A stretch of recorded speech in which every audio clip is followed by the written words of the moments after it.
আসসালামু আলাইকুম। সবাই কেমন আছেন? আমার ভিডিওর শুরু থেকে এখনো পর্যন্ত যারা আমার সাথে আছেন সবাইকে আন্তরিক শুভেচ্ছা দিয়ে আজকে ভিডিও শুরু করছি। আমাদের দেশের বর্তমান যে পরিস্থিতি তাতে আসলে আমরা সাধারণ মানুষ হিসেবে কিছু কথা না বলে আসলেই থাকতে পারি না। আমার ভিডিও যারা দেখেন তারা হয়তো বলতে পারেন যে আমি কেন হঠাৎ করে রাজনীতি নিয়ে এইসব নিয়ে কথাবার্তা বলছি। আসলে আমি সাধারণ মানুষ হিসেবে আমাদের দেশের চারপাশের যে পরিস্থিতি এগুলো দেখে আসলে চুপ থাকতে পারি না, তাই হয়তো দুই একটা কথা বলে ফেলি। তো এই জিনিসটা আপনারা অন্যভাবে নেবেন না। আপনারা সবাই সচেতন হন আর অবশ্যই অন্যায়ের প্রতিবাদ করবেন। যে অন্যায় করবে, যে অপরাধ করবে, অবশ্যই সেটা বলার অধিকার সবারই আছে। আমরা দেশের নাগরিক হিসেবে দেশের জন্য ভালো কিছু যে করবে তাকেই আমরা সাপোর্ট করব, সে যেই দলেরই হোক না কেন। তবে অন্যায় অপরাধ আমরা কখনোই সহ্য করব না। যে ভালো কাজ করবে আমরা তাদেরকে সাপোর্ট করব বা তাদের পাশে থাকব, কিন্তু উল্টাপাল্টা কাজ করলে অবশ্যই আমরা সেটাকে ছাড় দিব না। চারপাশের যে ভয়ঙ্কর পরিস্থিতি আমরা দেখতে পাচ্ছি এগুলো দেখে আসলে কেউই মনে হয় চুপ থাকার কথা না। আমাদের দেশ নাকি দ্বিতীয়বারের মতো স্বাধীন হয়েছে, তো স্বাধীন দেশে চারপাশের যে পরিস্থিতি আমরা দেখছি তাতে আমার মনে হয় না যে আমাদের দেশ আসলে স্বাধীন হয়েছে বা স্বাধীনভাবে আমরা দেশের নাগরিক হিসেবে কথা বলতে পারি। আমরা এই পর্যন্ত আমাদের বাংলাদেশের যে রাজনৈতিক দলগুলো দেখলাম, খুব অল্প আছে যারা কিনা দেশের জন্য মানুষের জন্য কাজ করে গিয়েছে। খুবই কম দেখা গিয়েছে যে একটা দলের ভিতরে কিন্তু ভালো লোকও আছে, খারাপ লোকও আছে, তবে খারাপের সংখ্যাটা বেশি। সবাই শুধু ক্ষমতার জোরে, ক্ষমতার দাপটে যে যা খুশি তা করে বেড়ায়, যা খুশি তা করে, এবং কি তাদের কোনো ভালো মন্দ নিয়ে আমরা কোনো প্রতিবাদ করতে পারি না, কোনো কথা বলতে পারি না। ইদানিং যা দেখছি এখনও ক্ষমতা না পেয়ে, ক্ষমতায় না এসে যে সমস্ত কথাবার্তা বলছে, একদম ওপেনে এই সমস্ত কথাবার্তা বলছে, তো তারা ক্ষমতায় গেলে আমাদের জন্য কি করবে বা দেশের জন্য কি করবে সেটা তো আমরা ভালোই বুঝতে পারছি। তারা বুঝতে পেরেছে তারা যে সমস্ত কর্মকাণ্ড বাংলাদেশে পরিচালনা করছে, বাংলাদেশের জনগণ তাদেরকে আগামী নির্বাচনে লাল কার্ড দেখানোর জন্য প্রস্তুত হয়ে গিয়েছে। আমি একটা সাধারণ মানুষ হিসেবে আমার কাছে মনে হয় যে আসলে যারা ইসলাম ধর্ম নিয়ে খুব সুন্দর সুন্দর কথা বলেন, ওয়াজ করেন, মানুষের ইসলামের পথে খুব সুন্দরভাবে নিয়ে আসতে পারেন, তাদের আসলে কি উচিত এই রাজনীতি করা? এই ধরনের আমার মনে হয় তাদের রাজনীতি করা মোটেও উচিত না।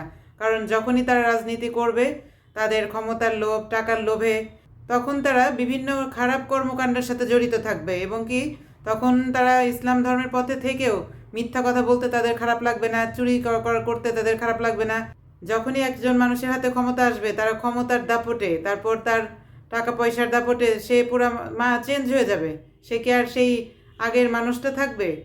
আমার কাছে এই জন্য মনে হয় আসলে তাদের আসলে রাজনীতি করা মোটেও উচিত না। আল্লাহর ভয় করে আল্লাহর পথে আসলে থাকা উচিত। এই রাজনীতি করা মানেই সে ঝুড়ি ঝুড়ি মিথ্যা কথা বলা, বিভিন্নভাবে ঘুরায় পেঁচায় চুরিচামারি করা, মানুষের ক্ষতি করা, মেরে ফেলা, বিভিন্ন রকমের তখন অপকর্মের সাথে তারা জড়িত হয়ে যাবে।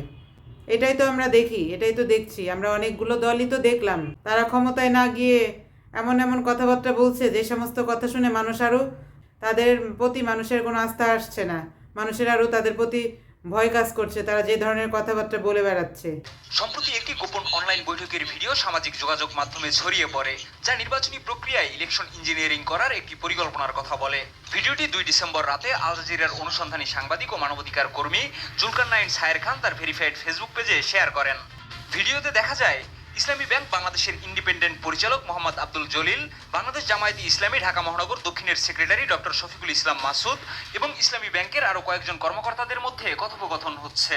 ভিডিওতে তাদের আলোচনা করতে দেখা যায় ভোট কেন্দ্রের ভেতরে ও বাইরের দায়িত্ব বন্টন, সমন্বয় ও নির্বাচন সংক্রান্ত বিভিন্ন বিষয়ে পরিকল্পনা নিয়ে। দায়িত্বশীলদের সাথে পরামর্শ করে ওনার ওখানে ইম্পর্টেন্সটা কোনটায়, যদি ওখানে ভিতরে থেকে উনি ভালো সাপোর্ট দিতে পারে তাহলে উনি দায়িত্ব নেবেন, আর যদি উনি বাইরে থেকে ওনার প্রভাব পড়াটা এরকম বাইরে থেকে ওভারঅল এনভায়রনমেন্ট মেইনটেইন করাটা ওনার লোকাল যে। ভিডিওটির মধ্যে বলা কথাগুলোর যথার্থতা, সময়কাল, উদ্দেশ্য ও সংশ্লিষ্ট ব্যক্তিদের প্রকৃত ভূমিকা নিয়ে বিভিন্ন প্রশ্ন উঠছে। তবে জামায়াতে ইসলামী এর আগে ইসলামী ব্যাংকের সঙ্গে সম্পর্ক থাকার অভিযোগ অস্বীকার করেছে। গত 28 অক্টোবর জামায়াতে ইসলামীর সেক্রেটারি জেনারেল মিয়া গোলাম পরোয়ার স্পষ্টভাবে বলেন, জামায়াতে ইসলামী ও ইসলামী ব্যাংকের মধ্যে কোনো প্রাতিষ্ঠানিক সম্পর্ক নেই। তাই নতুন এই ভিডিওটি পুরনো বিতর্ককে আবারও সামনে নিয়ে এসেছে।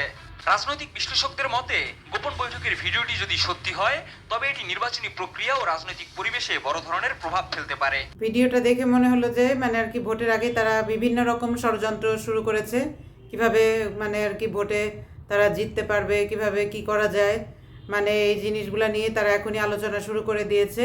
এটা হয়তো রাজনৈতিক সব দলেরই লোক মোটামুটি এই ধরনের আলোচনা তারা করেন, তা তাদেরটা আসলে ফাঁস হয়েছে। এই ভিডিওটা দেখলাম আর কি, মানে ভোটে ওঠার জন্য, ক্ষমতা পাওয়ার জন্য কি অবস্থা করতেছে চিন্তা করা যায়। আর একটা ভিডিওতে দেখলাম আমির হামজাকে নিয়ে আসলে তো মোটামুটি সবাই বিভিন্ন রকম মানে ভিডিও দিচ্ছেন তাকে নিয়ে। সে যেটা করেছে সেটা আসলে মানুষ মানে দেখাচ্ছে বা মানুষ বলছে, আমিও নিজেও দেখলাম। এই যে দেখেন, 15 বছর সময় দেওয়া লাগবে না, 5 বছরে যদি দেশটা মালয়েশিয়ার মতো করে দিতে না পারে তাহলে আজ জীবনে কোনোদিন বলবো না যে আমাদের ভোট দিন। টেবিলের ওপর দাঁড়িয়ে এভাবে নির্বাচনী বক্তব্য দিচ্ছেন কুষ্টিয়ার 3 আসনে জামাতের প্রার্থী মুফতি আমির হামজা। তার পাশেই চেয়ারে বসে আছেন কয়েকজন বৃদ্ধ বয়সী পুরুষ, আর সামনের টেবিলের উপর দাঁড়িয়ে বক্তব্য দিচ্ছেন তিনি। মুফতি আমির হামজার এমন ভিডিও সামাজিক যোগাযোগ মাধ্যমে ছড়িয়ে পড়লে তীব্র ক্ষোভ জানায় নেটিজেনরা। অনেকে বলছেন এটি শিষ্টাচার বহির্ভূত, আবার অনেকে বলছেন একজন আলেমের কাছ থেকে এমনটা পাওয়া অগ্রহণযোগ্য। এমন একজন ব্যক্তিকে কোন যোগ্যতায় জামাত আগামী নির্বাচনে প্রার্থী করেছে এমন প্রশ্ন রাখেন নেটিজেনরা। জনপ্রিয় এই ইসলামী বক্তা বিভিন্ন সময় বিতর্কিত কথা বলে সমালোচনার মধ্যে থাকেন। এর আগে আমির হামজা সৃষ্টিকর্তার সৌন্দর্য উদাহরণ দিতে গিয়ে ভারতের দক্ষিণী অভিনেত্রী রাশমিকা মান্দানাকে বিশ্বের অন্যতম সুন্দরী হিসেবে আখ্যা দেন। তার এই বক্তব্যের ভিডিওটি মুহূর্তের মধ্যে সামাজিক যোগাযোগ মাধ্যমে ছড়িয়ে পড়ে। মোটামুটি সব রাজনৈতিক দল যারা আছেন তারা আর কি মানে কি যে অবস্থা শুরু করেছেন, মানে মোটামুটি মানে তারা ক্ষমতা পাওয়ার জন্য যে যার যার মতো করে মানে যা খুশি তা করে বেড়াচ্ছে। আমাদের এত সুন্দর ইসলাম ধর্মটাকে বিভিন্নভাবে ইসলামটাকে ব্যবহার করে কাজে লাগাচ্ছে, আর মানুষের কাছে আমাদের ইসলাম ধর্মটাকে খারাপ করে তুলে ধরছে। জামাত শিবিরের যে দল, সেই দলের কিন্তু অল্প কিছু লোক আছে ভালো, আর বেশিরভাগই দেখা গিয়েছে যে বিভিন্ন জায়গায় মানে তারা মিথ্যা কথাবার্তা বিভিন্নভাবে বলে এই আশ্বাস দিচ্ছে, তারপর তারা ক্ষমতা পাওয়ার আশায় মানে কি ধরনের যে সব কথাবার্তা বলে বেড়াচ্ছে, যেটা আসলে মানে বলতেও ইচ্ছা করে না। তাদের কাছ থেকে মানুষ এই ধরনের আশা কখনোই করে নাই যে তারা এই মানে ক্ষমতার লোভে, ক্ষমতা পাওয়ার জন্য মানে সত্যি দিয়ে মিথ্যা দিয়ে যা খুশি তা বানায় মানুষের মধ্যে বিভ্রান্তি করে ইসলাম ধর্মটাকে ছোট করছে। আর প্রত্যেকটা জায়গাতে ইসলাম ধর্মটাকে তারা ব্যবহার করছে তারা তাদের প্রয়োজনে। তারা আগে যে কাজগুলো করতো, ওয়াজ করতো, মাহফিল করতো, বিভিন্ন জায়গায় ভালো ভালো কথা বলতো, সেটাই কিন্তু তারা করলে ভালো করতো, কিন্তু তারা সেটার বাদ দিয়ে এখন যেসব কাজ করতেছে মনে হচ্ছে ক্ষমতার জন্য লোভে পড়ে তারা এই ধরনের কাজ করছেন। আমরা তো বিভিন্ন রকম পেপার পত্রিকা নিউজে দেখছি তাদের কর্মকাণ্ডগুলো, তারা কোথায় কোথায় কি করছেন। এখন তো ডিজিটাল যুগ, কোনো কিছু তো আর মানে লুকানো যায় না, সব কিছু ওপেনলি মানুষ দেখে ফেলে, ভাইরাল হয়ে যায় মুহূর্তের মধ্যে যে কোনো একটা বিষয়। আমাদের দেশের পরিস্থিতি আসলে কি যে হবে সেটা আসলে আমরা কেউই বুঝতে পারছি না। আরও তো দল আছেই, বিএনপি, জাতীয় নাগরিক পার্টি, এনসিপি, মানে কি বলবো, আর তারা তো আবার আর এক ধরনের। তারা মানে আর কি শুধু খালি যদি কেউ মানে এতদিন তো আওয়ামী লীগ ছিল ক্ষমতায়, আওয়ামী লীগের তো অনেক ভক্ত আছে, আওয়ামী লীগের তো অনেক মানে লোকজন আছে, তারা তো মনে মনে অনেকেই আছে আওয়ামী লীগ করেন। এখন তারা যদি মুখ ফসকে কেউ বলে ফেলে আওয়ামী লীগের কোনো বিষয় বা কোনো কথা নিয়ে, তাদেরকে ধরে পেটাচ্ছে, মারছে, মানে কি যে একটা অরাজকতা, কি যে একটা অবস্থা, কে কার আগে কি করবে মানে অস্থির হয়ে গিয়েছে সব। মানে আওয়ামী লীগ তো দেশে নাই, আওয়ামী লীগের তো কোনো নামগন্ধ এখন নাই। এখন যে কয়েকটা দল আছে এই কয়েকটা দল একদম কাড়াছিড়া করছে ক্ষমতা পাওয়ার জন্য, মন্ত্রিত্ব পাওয়ার জন্য কাড়াছিড়া করছে, মানে যে যা খুশি তা করে বেড়াচ্ছে, যা খুশি তা করছে। ক্ষমতার লোভ যে তাদের এত পরিমাণ, মানে ক্ষমতা পাওয়ার জন্য কি করে না। আমরা সাধারণ নাগরিক হিসেবে আমরা আমাদের ভালো মন্দ কোনো কথা বলতে পারবো না তাদের সম্পর্কে কোনো কিছু বললে আবার আমাদেরকে নানান রকম ভয় দেখাবে, নানান রকম তাদের নিয়ে আমরা কোনো কথা আবার বলতে পারবো না। সেটা বলতে গেলে আবার আমাদেরকে বিভিন্নভাবে আমাদেরকে ভয় দেখানো হচ্ছে, আমাদেরকে বিভিন্ন রকম মানে দেখা যায় যে রাস্তাঘাটে মা বোনদেরকে বাজেভাবে অপদস্থ করা হচ্ছে। আমরা তো দেখতে পাচ্ছি যে পরিস্থিতি। তাহলে মানে আওয়ামী লীগের সময় যে খুব গলাবাজি করে সবাই বলেছিল যে এই কোন দেশ, আমরা কোনো স্বাধীনভাবে কোনো কথা বলতে পারি না, স্বাধীনভাবে কিছু করতে পারি না, বললেই এই সমস্যা ওই সমস্যা। ইভেন শুধু তাই না, আমাদের বাংলাদেশের যে টিভি চ্যানেলগুলো আছে, যখন যে ক্ষমতায় থাকবে তাদের হয়ে কথা বলতে হবে, বা তাদের হয়ে কথা না বললে সেই চ্যানেলের যত লোকজন থাকে তাদেরও অবস্থা খারাপ হয়ে যায়। আমরা সাধারণ মানুষ বিভিন্ন কষ্টের মধ্যে পড়ি এই রাজনীতির এই সমস্ত কর্মকাণ্ডের কারণে। দেশের বাইরে যে প্রধানমন্ত্রীকে নিয়েও সাধারণ মানুষ কথা বলতে পারে, সেই অধিকার তাদের দেওয়া হয়েছে, এবং এটা নিয়ে তাদের কোনো ভয় ভীতি থাকে না বা কোনো থাকে না।